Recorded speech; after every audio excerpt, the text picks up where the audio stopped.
Today we're talking about rational exponents. We've been looking at exponents the past couple of days, and I hope you know what the word rational means. You should see the word ratio in there. Rational exponents are going to be fraction exponents. We're going to be looking at exponents with fractions, which means, yes, we are going to be working with fractions today. Okay, so let's see if we can figure out what a 1/2 exponent is. What it means if I raise something to the 1/2 power. Okay, think about if you know what raising something to the 1/2 power means.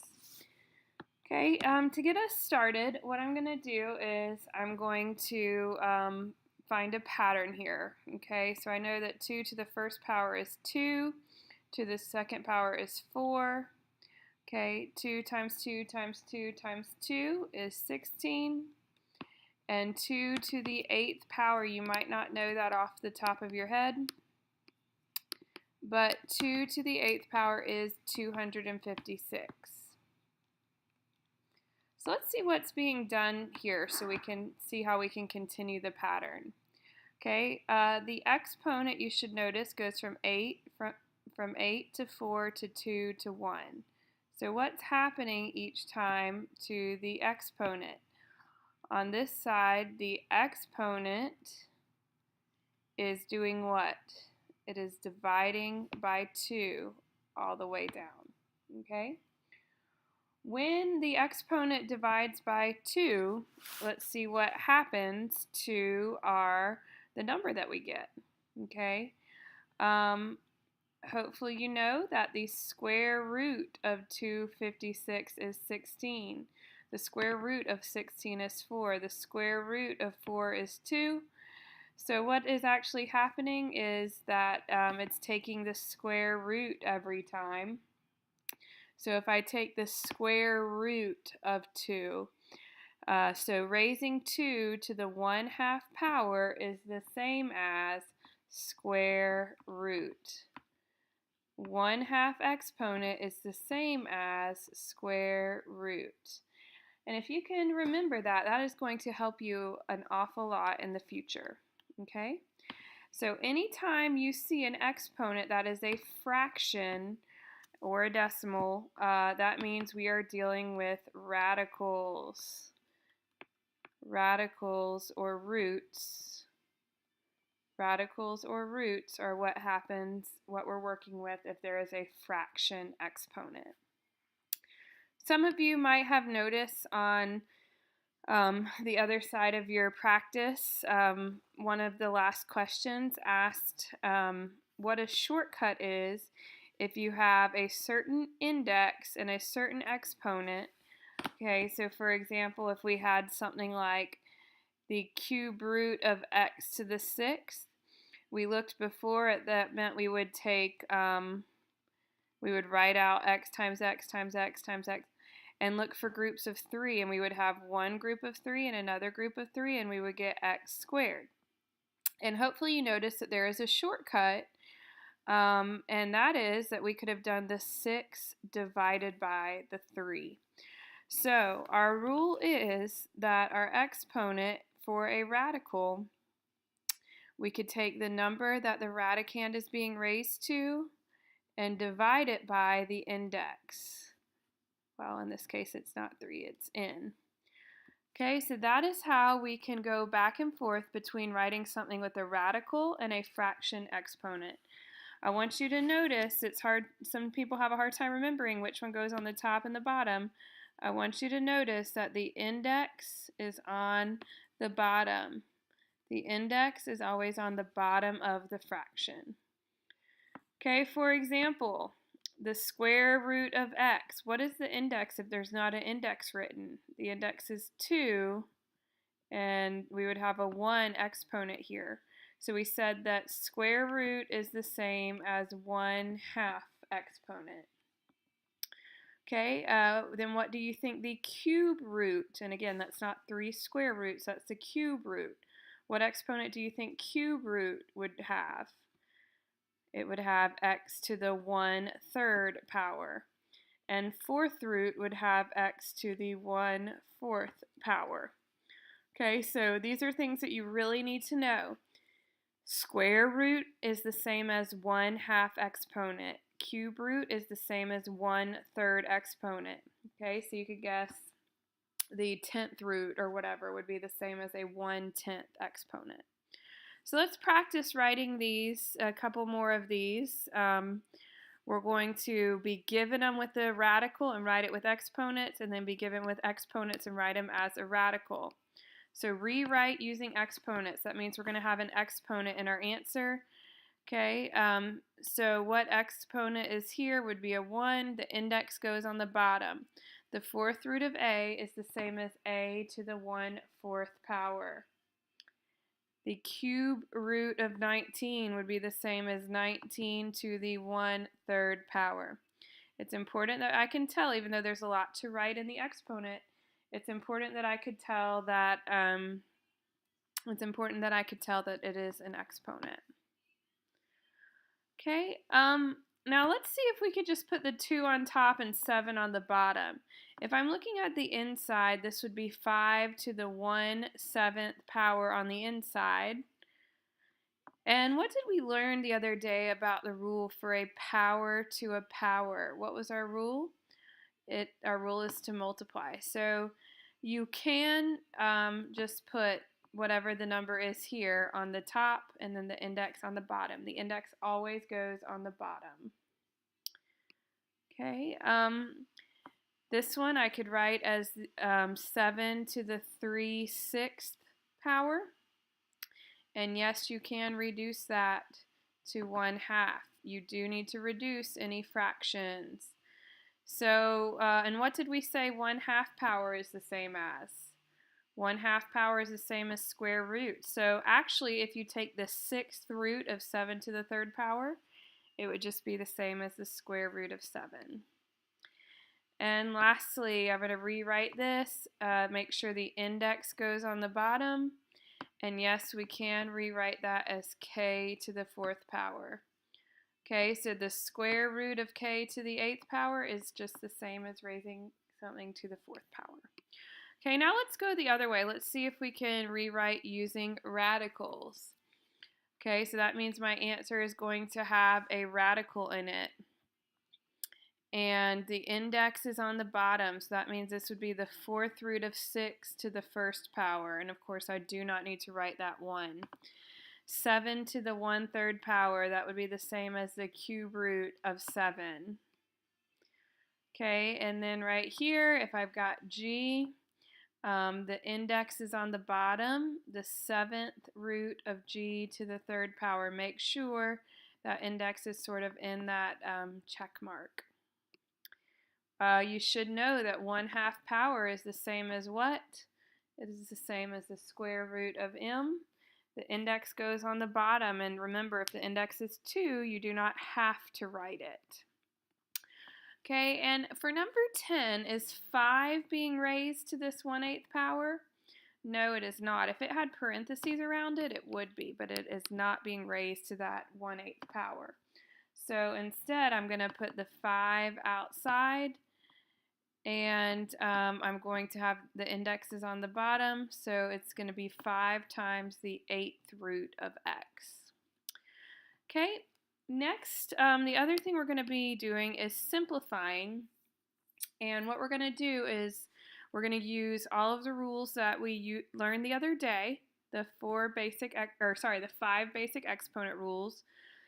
And we're going to apply those with fraction exponents, okay? Those rules, we had multiplying with the same base, dividing with the same base, power to a power, 0, and negative exponent. Okay, so it is important that we know all of those rules. That's why we practice them first without using fractions. Okay, and all of our answers here we can leave as fractions, at fraction exponents. Okay, so right here I see, hopefully you recognize that this is what we learned the other day of multiplying with the same base. And what did we learn to do with the exponents if we're multiplying with the same base? we learned to add them. So I would need to add 1/4 and 1/4. Now, since we're dealing with fractions today, I hope you remember that when you add or subtract fractions, you need a common denominator.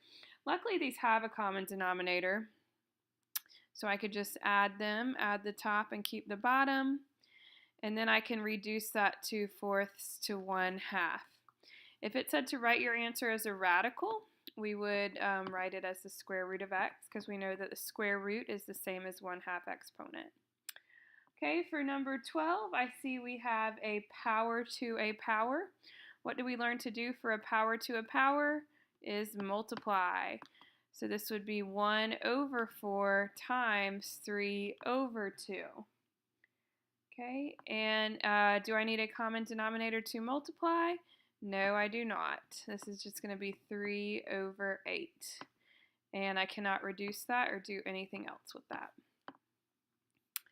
Okay, before I could do anything with number 13, I'm going to need to change this square root of y. And how else could I write the square root of y? I could write it as y to the 1/2 power. So this is y to the 1/2 over y to the 1/4. Okay, next I see that I am dividing with the same base. So what is my rule for dividing with the same base? Is to subtract exponents. So this would be 1/2 take away 1/4. Some of you might be able to do that in your head, but if not, you do need a common denominator to subtract. The common denominator could be 4. 1/2 is the same as 2/4. So I would just subtract across, keep the denominator, and that is y to the 1/4 power. Okay, the next one, if it has a number, we do not want to leave any numbers with exponents because we're not finished with them if there is a number with an exponent. So what we're going to do is we're going to take this 64 to the 2/3 power and we're going to evaluate that. In order to do that, I'm going to rewrite it using a radical. So this would be 64, okay, and the index is 3, and the exponent is 2. So let's look at what is the cube root of 64. That is something you need to know. The cube root of 64 is 4, and then I can square that and get 16.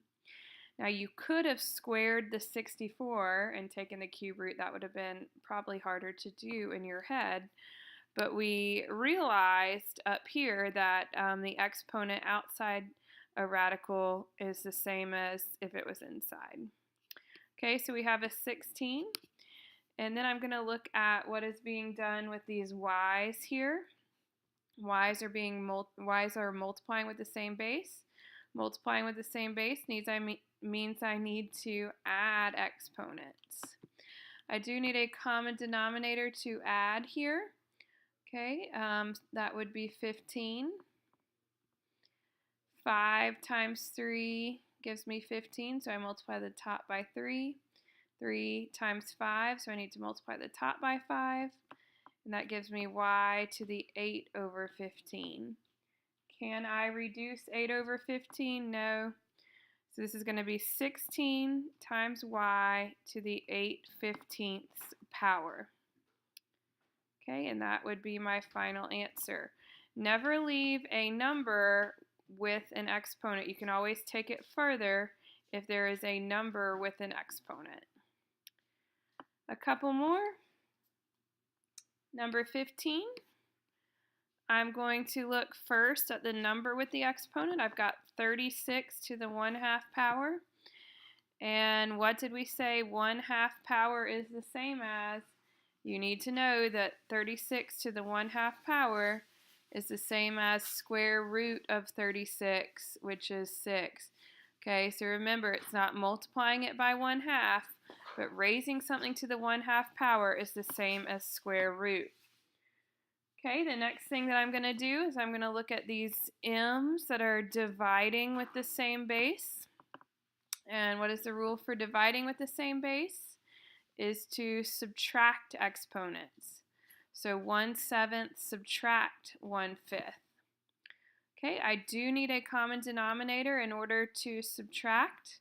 The common denominator I could use between 7 and 5, what would that be? That would be 35. Okay, so to go from 7 to 35, I multiplied by 5. I need to multiply the top by 5. To go from 5 to 35, I multiplied by 7, so I need to multiply the top by 7. When I subtract here, 5 subtract 7 is going to give me -2 over 35. Remember, we can never leave a negative exponent in our answer.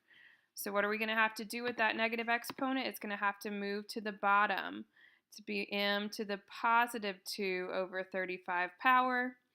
And then that 6 is going to stay on top.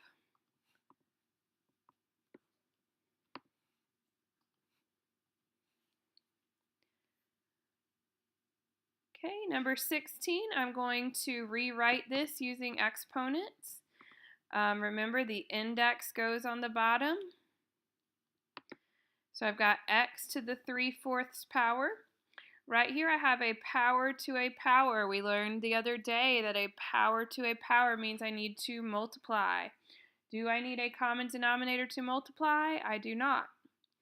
Okay, so this gives me x 4 times 1 over 3 times 1. Okay, the next thing I need to do is when I am multiplying, what do I do with my exponents? I still need to add them. Don't forget, multiplying means you add exponents. Adding when they are fractions means I need a common denominator. What common denominator can I use between 4 and 3? I can use 12. Okay, 4 times 3 gives me 12, so I need to multiply that 3 by 3. 3 times 4 gives me 12, so I need to multiply that 4 by 4. And lastly, I can add. 9 plus 16 gives me 25, and then over 12.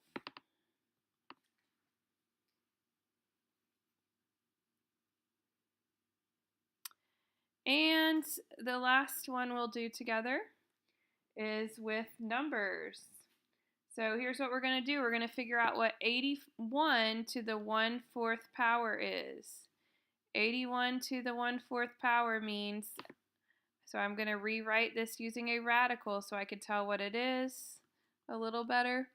81 to the 1/4 power is the same as the 4th root of 81. I hope that you have memorized all of those roots that I told you that you needed to memorize. And hopefully you know that the number that I can multiply by itself 4 times to get 81 is 3. And then for this one, I have -27 to the 1/3 power. Okay, if I rewrite it using a radical, the index is on the bottom. This is the cube root of -27. Remember, we talked about you can take the cube root of negative numbers only. Okay, so what can I multiply by itself 3 times to get -27 would be -3.